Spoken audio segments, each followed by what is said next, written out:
የተገደሉት በሩቅ ሰው አይደለም። ዛሬም ሀገራችን ላይ ያሉት በየቦታው የሚሞቱት ወገኖቻችን የሚሞቱት በሩቅ ሰው አይደለም፣ በራሳቸው ሰው ነው።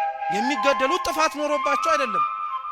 የሚገደሉት ክርስቲያን ሆነው ስለተገኙ ነው። እንዲህ ብለን ለመናገር እንዲህ ብለን ለማውራት እንዲህ ብለንም ጭምር እውነታውን ለመመስከር ስለከበደን ካልሆነ በቀር እውነታው ግን ይሄ ነው። ሌላ ካለ እንግዲህ እግዚአብሔርም ያውቃል፣ ጊዜም ጭምር ግልጽ ያደርጋል።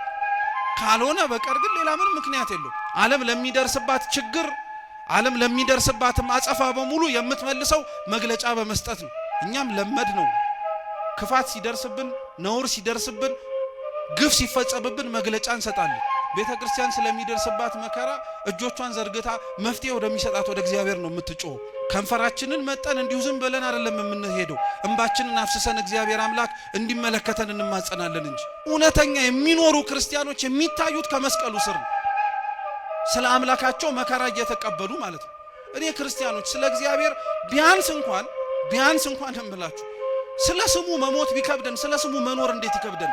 ቤተክርስቲያን ሆነን እግዚአብሔር ጋር አብረን መኖር የምንችልበት ጥሪ እየተሰማ ቅዳሴ እየተቀደሰ ቅዱስ ቁርባን እየተሰጠ የንስሐ አባቶች ቆመው በቅዱስ ቤተክርስቲያን ቅጥር ግቢ ውስጥ እያሉ ሞቱን መጀመሪያ ምን አስመኘህ? መኖሩን እስኪ መጀመሪያ ልመደው። እኔ ለሃይማኖቴ ሞታለሁ ትላለህ። አረ መኖሩን መጀመሪያ እስኪ ጀምረው። እንዲሁ ዝም ብሎ የሚሞት ይመስልሃል? እንዲሁ ዝም ብሎ አንገት የሚሰጥ ይመስልሃል? አይደለም። ክርስቲያኖች መኖር የጀመረ ሰው ነው ለመሞትም ጭምር የሚቸኩለው። እኛ እኮ ከሩቅ የሰማነው ሞት ከሩቅ የሰማነው ሰይፍና ስለት እዚህ ቢመጣ እግዚአብሔር ነው የሚያውቀው ማናችን እስከ መጨረሻው ድረስ ልንጸና እንደምንችል።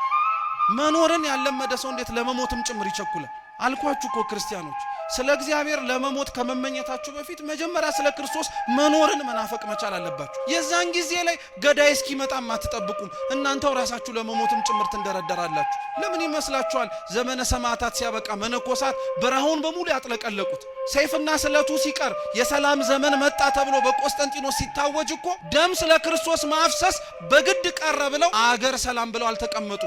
ሕይወታቸውን ለክርስቶስ አሳልፈው ስለሰጡ መከራውን ለመሳተፍ እንዲያውም የበለጠ ጭንቅ ወደሚገኝበት ወደ በረሃው እየሸሹ ገቡ እንጂ ሰማዕትነቱ ሲቀር ሰማዕትነቱ እየቀረ ሲመጣ ምንኩስናው እያበበ እየሰፋ መጣ። ምክንያቱ ይሄ ነበር፣ ስለ ክርስቶስ መኖርን መናፈቅ ማለት ነው። ልጁ የሞተላቸው ልጁንም ጭምር እንዲሞት ከመላኩ በፊት መጀመሪያ እኮ ክርስቶስ